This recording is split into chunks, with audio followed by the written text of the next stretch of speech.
Hello Cancer, thank you for joining me for your Sun or Ascendant forecast for week commencing the 23rd of July. Now, if you are in a sociable frame of mind, the first half of the week is certainly a fine time to interact with others. There could be some really wonderful connections, be it in a more spiritual context or perhaps even in a more flirty or playful one. But Mercury, the planet of communication, does start to track backwards this week, and through to the 18th of August is going to be retracing his steps in your sector of finance and your core values. This is an area which is going to require some care and precision.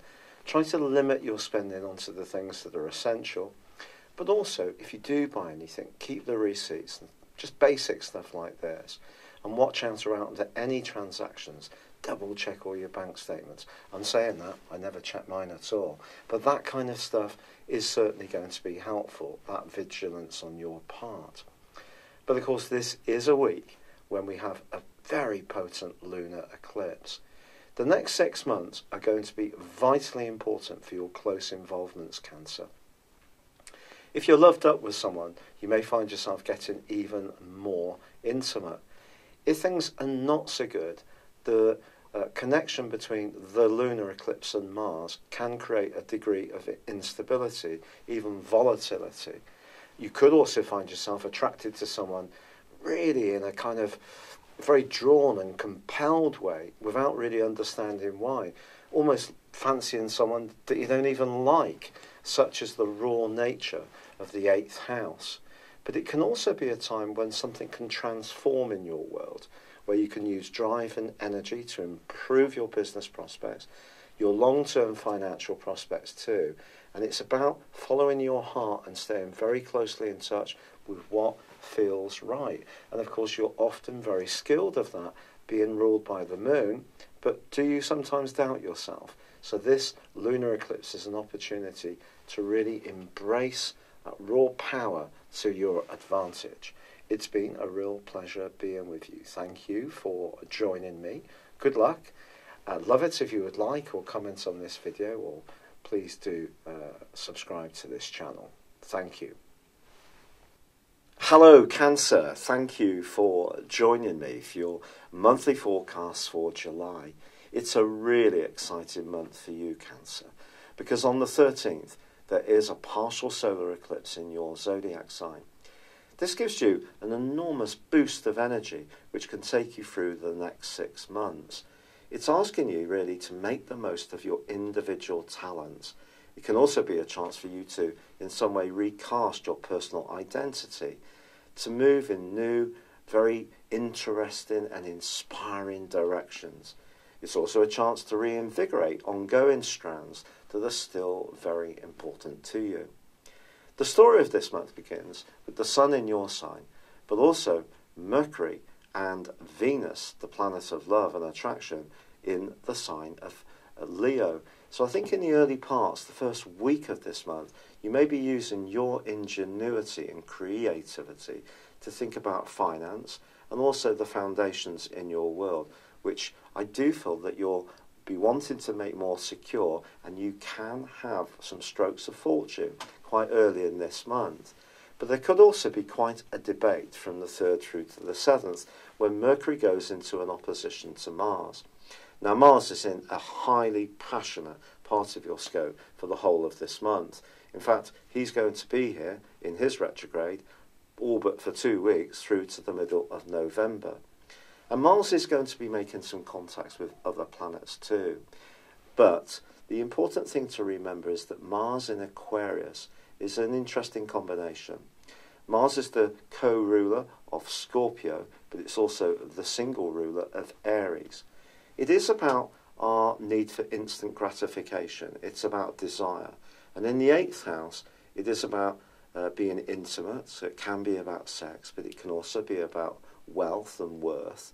But in Aquarius, it's just given a bit more detachment for you.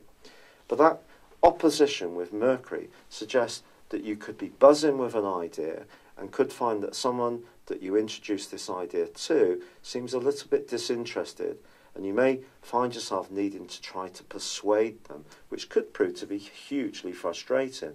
But try to stay cool. Tactics are going to be important this month, because on the 10th, Venus is moving into a fine location for you, and your word power will be boosted by her for the rest of this month. Also on the same day, Jupiter, the planet of growth, ends a 4-month retrograde in your sector of personal expression, of joys. And if anything to do with your love life or your children or an interest or hobby you have seemed to have been treading water, things can improve from here on in.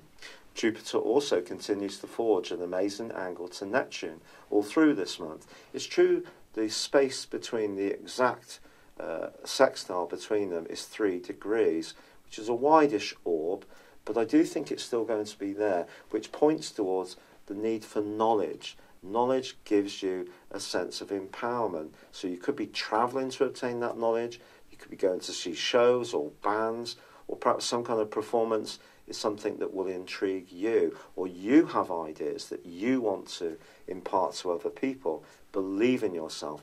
Jupiter is going to be helping you fulsomely. But then that brings us to this partial solar eclipse. But the key to this eclipse is that in the second week of this month, the Sun goes into an opposition with Pluto. This is one of the toughest of all the planetary aspects, because Pluto is about change, and it is a tiny entity, but it's also about secrets, it's also about power, and it's in your sector of relationships. Now the Sun is in your sign, which is how you see yourself. Pluto in your 7th house may be how you see your relationships, or how other people see you in terms of how you communicate within your relationships. So because Pluto is on this partial solar eclipse, the next 6 months are going to see some mightily powerful exchanges around relationships for you, for good or for bad. In a positive sense, it can help you to become much more self-aware of how you interact, communicate, listen, or it can be that other people are going to be bringing lessons to you, challenging you. The status quo could be changed in a long-standing relationship, which may shake things up.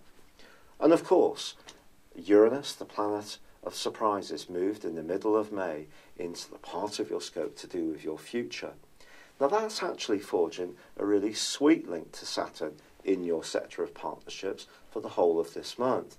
This points towards you having an openness to new ideas and people and ways of being.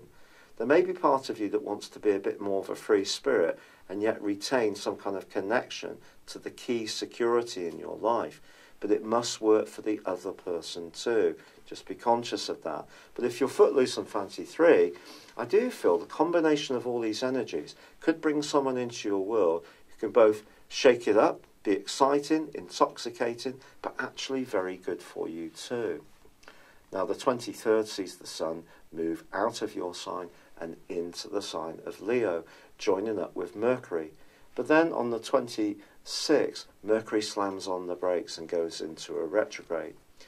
From that point through to the end of the month and into the early days of August, you need to work hard at any financial issue.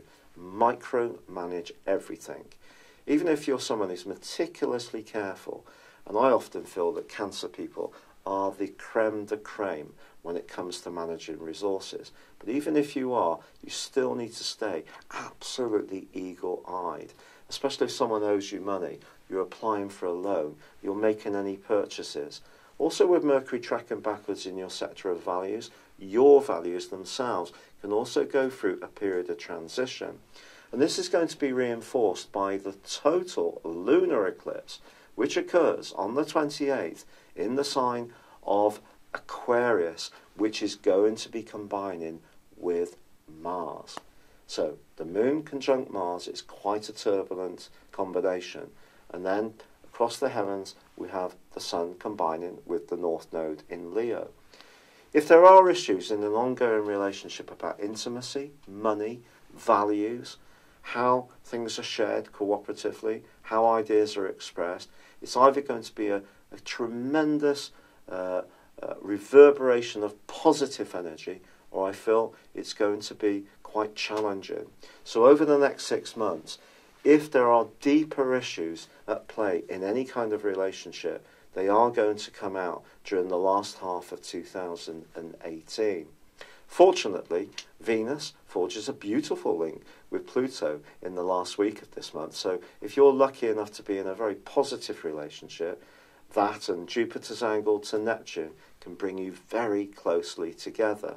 But if there are politics washing around, issues and emotions to do with possessiveness, control, jealousy can really come up very, very powerfully on the back of that lunar eclipse. I'm just being truthful.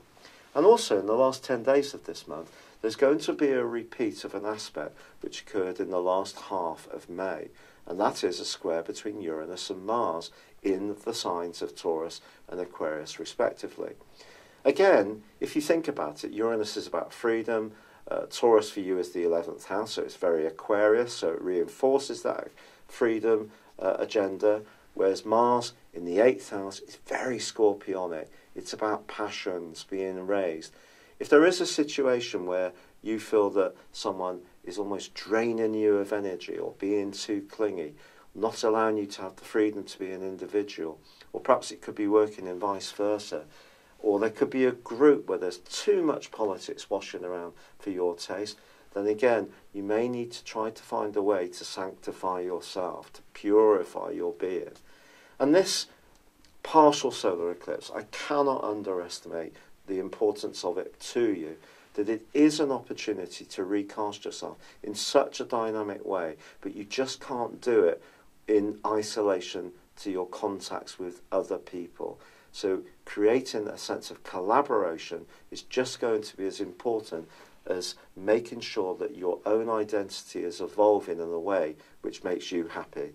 It's been a real pleasure being with you. I'd love it if you would like or comment on this video, or if you've yet to do so, subscribe to my channel. But for now, thank you and goodbye.